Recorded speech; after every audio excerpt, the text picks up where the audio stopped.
नमस्कार, स्वदेश न्यूज की खास पेशकश 2 बजे की 5 बड़ी खबर में आपका स्वागत है। मैं हूं आपके साथ ऋषभ राय। इस खास पेशकश में हम आपको 5 बड़ी खबरों से रूबरू कराएंगे, जिसमें पहली खबर चुनावी बॉन्ड को लेकर एसबीआई को बड़े झटका की है, तो वहीं दूसरी खबर आपको बताएंगे बीजेपी की बैठक से जुड़ी हुई है। साथ ही आज बीजेपी की सीईसी की बैठक होने जा रही है, जिसमें पार्टी दूसरी लिस्ट भी जारी कर सकती है। वहीं तीसरी खबर आपको बताएंगे होली से पहले यूपी की योगी सरकार ने राज्य कर्मचारियों को तोहफा दिया है और 4% डीए बढ़ाया गया है। 18 लाख कर्मचारियों को सौगात दी गई है। वहीं चौथी खबर आपको बता रहे हैं, जहां मध्य प्रदेश कांग्रेस को एक और झटका लगा है। लगातार कांग्रेस में भगदड़ मची हुई है। और पांचवी खबर आपको टीवी स्क्रीन पर दिखा रहे हैं, जहां छत्तीसगढ़ में लोकसभा चुनाव से पहले कांग्रेस को एक के बाद एक झटके लग रहे हैं। तो ये 5 बड़ी खबरें आपको दिखा रहे हैं, जहां पहली खबर एसबीआई को सुप्रीम कोर्ट की फटकार लगी है और चुनावी बॉन्ड मामले में सुप्रीम कोर्ट में सुनवाई हुई है। 40 मिनट में ही सुनवाई करते हुए सुप्रीम कोर्ट ने फैसला सुना दिया है और कल तक के लिए सभी जानकारी डेटा मुहैया कराने की बात एसबीआई से सुप्रीम कोर्ट ने कही है। वहीं दूसरी खबर आपको बता रहे हैं, जहां बीजेपी की सीईसी की बैठक आज होगी और कयास लगाए जा रहे हैं कि लोकसभा चुनाव को लेकर भारतीय जनता पार्टी अपने उम्मीदवारों की दूसरी सूची जारी कर सकती है। साथ ही तीसरी खबर, जहां योगी सरकार ने बड़ा तोहफा राज्य कर्मचारियों को दिया है, डीए बढ़ा दिया गया है और बड़ी सौगात कर्मचारियों को दी गई है। साथ ही चौथी खबर आपको मध्य प्रदेश की सियासत से जुड़ी हुई बता रहे हैं, जहां कांग्रेस को एक और झटका लगा है। लगातार मध्य प्रदेश में दल बदल का खेल चल रहा है और लोकसभा चुनाव से पहले कांग्रेस को कई झटके लग रहे हैं। वहीं पांचवी और आखिरी खबर छत्तीसगढ़ की है, जहां बीजेपी के संपर्क में है कांग्रेस नेता। लगातार एक के बाद एक झटके कांग्रेस को छत्तीसगढ़ में लगते जा रहे हैं। विधानसभा चुनाव में बीजेपी की सरकार आई और उसके बाद लगातार बीजेपी और मजबूत होती चली जा रही है। वहीं लोकसभा चुनाव सामने है, उससे पहले भारतीय जनता पार्टी का कुनबा लगातार बढ़ता जा रहा है और कांग्रेस के तमाम जो नेता हैं वो कांग्रेस का दामन छोड़ रहे हैं। तो सबसे पहले बात एसबीआई को सुप्रीम कोर्ट से लगी फटकार की, जहां चुनावी बॉन्ड को लेकर सुप्रीम कोर्ट में आज अहम सुनवाई होने जा रही है। स्टेट बैंक ऑफ इंडिया की ओर से सुप्रीम कोर्ट से चुनावी बॉन्ड की जानकारी देने के लिए 30 जून तक की मोहलत की मांग वाली अर्जी पर सुप्रीम कोर्ट ने सुनवाई की है और एसोसिएशन फॉर डेमोक्रेटिक रिफॉर्म्स की स्टेट बैंक के खिलाफ अवमानना का मामला चलाने की याचिका पर भी सुनवाई हुई है। सुनवाई 5 जजों की संविधान पीठ ने की है। बता दें कि कोर्ट ने 15 फरवरी को इलेक्टोरल बॉन्ड स्कीम के असंवैधानिक करार दिया था और कोर्ट ने एसबीआई को इलेक्टोरल बॉन्ड की जानकारी चुनाव आयोग को देने को कहा था, जिसके बाद चुनाव आयोग को इलेक्टोरल बॉन्ड का सारा ब्यौरा सार्वजनिक करना था। वहीं अब सुनवाई में एक बार फिर सुप्रीम कोर्ट ने एसबीआई को फटकार लगाई है और एसबीआई ने कल तक की मोहलत एसबीआई को दी है सुप्रीम कोर्ट ने और कहा है कि कल तक सारी जानकारी मुहैया कराई जाए। इससे पहले भी जब 15 फरवरी को सुनवाई हुई थी, अब तक 26 दिन का समय हो चुका है, लेकिन अभी तक सारी जानकारी क्यों मुहैया नहीं कराई गई, इस पर भी सुप्रीम कोर्ट ने फटकार लगाई है और एसबीआई से सीधे शब्दों में कहा है, अभी तो हम आपसे ये बातें कह रहे हैं, लेकिन अगर तय वक्त तक पूरे आदेशों का पालन नहीं किया गया तो आगे भी कार्रवाई सुप्रीम कोर्ट द्वारा की जा सकती है। और इसी खबर पर और जानकारी के लिए दिल्ली से हमारी सहयोगी तनु वालियान हमारे साथ फोन लाइन पर जुड़ गए हैं। तनु, सुप्रीम कोर्ट ने चुनावी बॉन्ड मामले में एसबीआई को फटकार भी लगाई है और कल तक जो तमाम जानकारी चुनावी बॉन्डों से जुड़ी हुई है उसको मुहैया कराने की बात कही है। क्या कुछ इसको लेकर अपडेट है, क्या कुछ सुप्रीम कोर्ट ने कहा है और एसबीआई ने भी क्या प्रतिक्रिया दी है? बता दूं कि चुनावी बॉन्ड्स के मामले में आज एसबीआई को सुप्रीम कोर्ट से तगड़ा झटका लगा है। बैंक बोर्ड का जो डाटा है वो पेश करने के लिए अतिरिक्त समय की मांग करने के लिए अदालत गया था। वहीं आज सुप्रीम कोर्ट ने उसकी एक दलील नहीं मानी ऋषभ, और साथ ही आदेश दे दिया कि 24 घंटे के अंदर इलेक्टोरल बॉन्ड से जो जुड़ा सारा डाटा है वो पेश करे। कल शाम तक ये डाटा उन्हें पेश करना होगा। वहीं चुनाव आयोग को भी ये कहा गया है कि वो 15 मार्च तक अपनी वेबसाइट पे जो डाटा है वो अपलोड करे और एक बड़ा ऐतिहासिक जो फैसला है वो सुनाते हुए चुनावी बॉन्ड योजना को असंवैधानिक बताते हुए इस पर रोक लगाई गई है। और साथ ही मैं आपको बता दूं कि एसबीआई के जो वकील है साल्वे ने दलील दी थी कि इलेक्टोरल बॉन्ड खरीदने की तारीख और खरीदने वाले का जो नाम है एक साथ उपलब्ध नहीं है, उसे कोड किया गया है, उसे डिकोड करने में समय लगेगा। तो वहीं सीजीआई ने ये कहा कि आपके एप्लीकेशन में ही कहा गया है कि डोनर्स का जो डिटेल है वो सील्ड कवर में संबंधित ब्रांच में रखा गया था और सभी sealed cover Mumbai main branch में भेज दिया गया। फिर राजीव खन्ना उन्होंने कहा कि मिस्टर साल्वे केवल सील्ड कवर को खोलना है तो दिक्कत कहाँ आ रही है? तो कड़ी फटकार आज सुप्रीम कोर्ट ने एसबीआई को लगाई है ऋषभ। निश्चित तौर पर कड़ी फटकार लगाई है। लगातार ये मामला चर्चा में भी बना हुआ है। फिलहाल बहुत शुक्रिया तनु, आपका तमाम जानकारी साझा करने के लिए। बात करेंगे 2 बजे की 5 बड़ी खबर में दूसरी बड़ी खबर की, जहां बीजेपी की सीईसी की बैठक आज हो सकती है। बता दें कि लोकसभा चुनाव 2024 की घोषणा से पहले देश में इस समय राजनीतिक सरगर्मी बढ़ गई है। सभी राजनीतिक दलों ने चुनावी प्रचार तेज कर दिया है और इसके साथ ही अपने अपने उम्मीदवारों के नाम भी जारी करने में जुटे हुए हैं। और इसी कड़ी में आज दिल्ली में बीजेपी की केंद्रीय चुनाव समिति की बैठक होने वाली है, जिसमें उम्मीदवारों की दूसरी सूची पर भी मोहर लग सकती है। बता दें कि बीजेपी ने 2 मार्च को लोकसभा चुनाव के लिए अपने 195 उम्मीदवारों की पहली सूची जारी की थी। बताया जा रहा है कि जल्द ही बीजेपी उम्मीदवारों की दूसरी सूची भी जारी कर सकती है, जिसमें 150 से ज्यादा सीटों पर उम्मीदवार तय किए जा सकते हैं।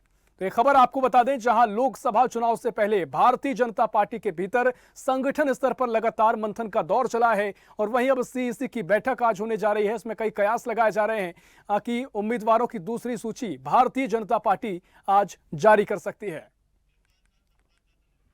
और इसी खबर पर और जानकारी लेंगे, दिल्ली से हमारे सहयोगी इरफान खान हमारे साथ फोन लाइन पर जुड़ गए हैं। इरफान, आज भारतीय जनता पार्टी की सीईसी की बैठक होने जा रही है, क्या कुछ बैठक को लेकर अपडेट है? कब बैठक शुरू होगी और साथ ही जो मंथन अभी तक हुआ है, कितने लोगों की, कितने उम्मीदवारों की सूची जारी हो सकती है? क्या कुछ भारतीय जनता पार्टी के भीतर अभी चल रहा है?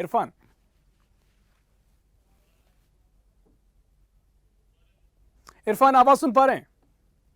हेलो अजी इरफान, सीईसी की बैठक बीजेपी की आज होने जा रही है, बैठक को लेकर क्या अपडेट है? क्या कुछ उम्मीदवारों के नाम तय हो सकते हैं? कोई अपडेट इसको लेकर?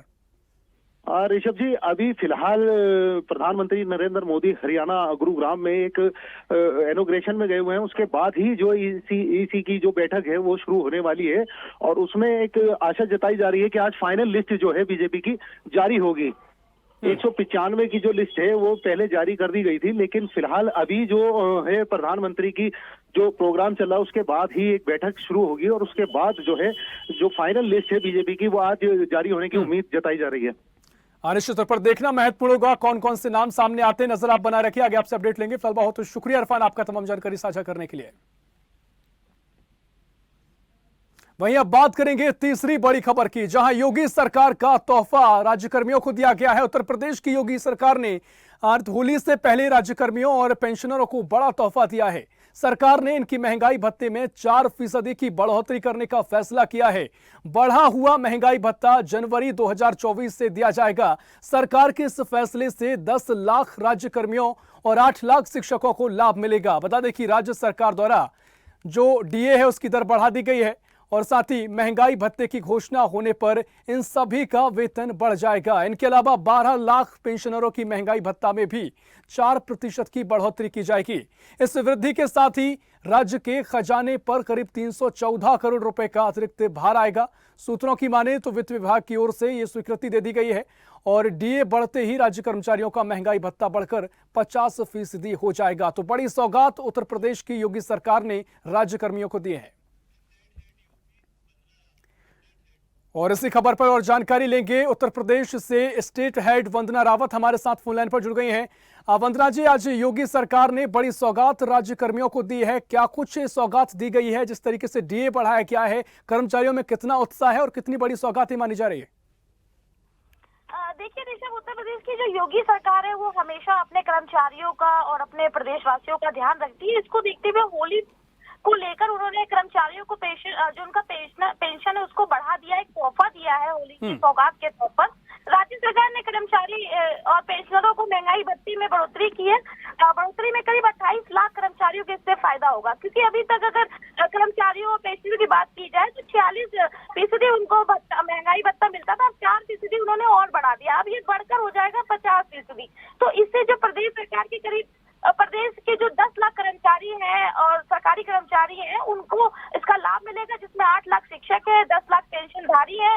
डीए में बढ़ोतरी के कारण राज्य सरकार के इस पर खजाने का भी असर पड़ेगा उनके, क्योंकि 314 करोड़ का जो अतिरिक्त भार पड़ेगा प्रदेश सरकार के खजाने पर। वहीं अगर बात की जाए प्रदेश सरकार की तो योगी सरकार ने केवल कर्मचारियों और पेंशनधारियों का ही ध्यान नहीं रखा, बल्कि अभी उन्होंने उज्ज्वला योजना के तहत जो महिलाएं हैं, प्रदेश की जो जरूरतमंद महिलाएं हैं, उनको फ्री सिलेंडर देने का भी अभी एक सौगात दिया होली के रंगों के साथ। उन्होंने सिलेंडर देने का भी ऐलान किया है, क्योंकि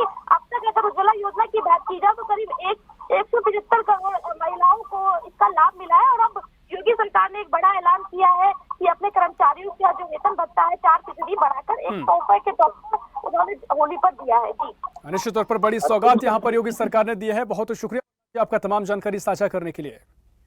2 बजे की 5 बड़ी खबर में बात चौथी खबर की, जहां एमपी कांग्रेस को फिर झटका लगा है।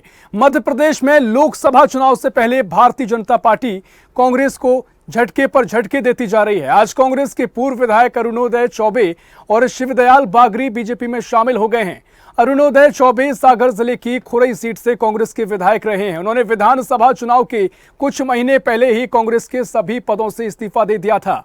बीजेपी का मानना है कि अरुणोदय चौबे सशक्त और ताकतवर नेता के रूप में जाने जाते हैं और शिवदयाल बागरी अनुसूचित जाति के बड़े नेता हैं। आज बीजेपी प्रदेश मुख्यालय में सीएम डॉक्टर मोहन यादव, प्रदेश अध्यक्ष वीडी शर्मा, मंत्री गोविंद सिंह राजपूत ने चौबे और बागरी को बीजेपी की सदस्यता दिलवाई है। और इस मौके पर मुख्यमंत्री डॉक्टर मोहन यादव ने कहा कि अरुणोदय के साथ आज नया अरुणोदय हुआ है। आज कांग्रेस नेता दीपक जोशी के भी बीजेपी में आने की अटकलें चलना सुबह से शुरू हो गई थी। ऐसे में देखना महत्वपूर्ण होगा कि दीपक जोशी बीजेपी का एक बार फिर दामन थामते हैं या नहीं। लेकिन एक बड़ी अपडेट ये कि लगातार मध्य प्रदेश कांग्रेस को झटके पर झटके लग रहे हैं और पूर्व विधायक यहां पर बीजेपी में शामिल हुए हैं। तस्वीरें हम आपको दिखा रहे हैं और इसी खबर पर और जानकारी लेंगे भोपाल से news Z digital Anirudh Sonone हमारे साथ फोन लाइन पर जुड़ गए हैं। अनिरुद्ध जी, लगातार कांग्रेस को मध्य प्रदेश में कई झटके लग रहे हैं। पन्ना से 2 पूर्व विधायक भी यहां पर बीजेपी का दामन थाम चुके हैं। साथ ही चर्चाएं हैं कि दीपक जोशी, जो कि विधानसभा चुनाव से पहले बीजेपी से कांग्रेस में गए थे, फिर से बीजेपी में आ सकते हैं। कितने बड़े झटके कांग्रेस के लिए और क्या कुछ अपडेट अनिरुद्ध जी? कांग्रेस को आज फिर एक बड़ा तगड़ा झटका लगा है जब कांग्रेस के 2 पूर्व विधायक और दोनों जनाधार वाले नेता अरुणोदय चौबे और शिवदयाल बागरी भारतीय जनता पार्टी में शामिल हो गए। और देखा जाए तो जो पूर्व विधायक अरुणोदय चौबे हैं, वे सागर की जो खुरई सीट है वहां के कांग्रेस के विधायक रह चुके हैं और विधानसभा चुनाव में भी वो खुरई सीट से मुख्य दावेदार थे। लेकिन उन्होंने चुनाव के पहले ही कुछ सभी कांग्रेस के पदों से इस्तीफा दे दिया था। इसके अलावा खुरई में रक्षा राजपूत को प्रत्याशी बनाया गया था। इसलिए और इस बार भी अब लोकसभा चुनाव में अरुणोदय को सागर सीट से कांग्रेस निश्चित तौर पर कांग्रेस के लिए बड़े झटके साबित हो रहे हैं। फिलहाल बहुत शुक्रिया अनिरुद्ध जी आपका तमाम जानकारी साझा करने के लिए। तो लगातार एमपी कांग्रेस को झटके पे झटके लग रहे हैं। वहीं 5वीं खबर का रुख करेंगे, जहां बीजेपी के संपर्क में कांग्रेस नेता बताए जा रहे हैं। छत्तीसगढ़ में लोकसभा चुनाव से पहले कांग्रेस को एक के बाद एक झटके लग रहे हैं और पूर्व विधायक मंतूराम पवार और चुन्नीलाल साहू के बाद 15 पूर्व विधायक और हैं जो पिछले 1.5 महीने से बीजेपी के संपर्क में बताए जा रहे हैं।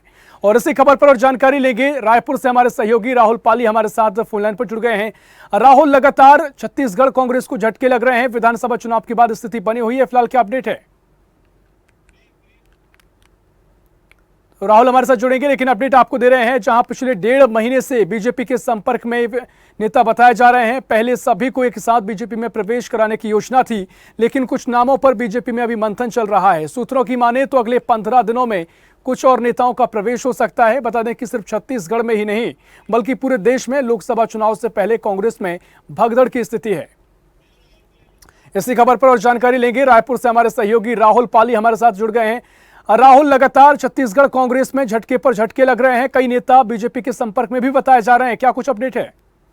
जी देखिए, जिस प्रकार से लोकसभा चुनाव होने वाले हैं उससे पहले ही लगातार जो है अगर बात की जाए कांग्रेस को तो एक के बाद एक तो झटके लग ही रहे हैं।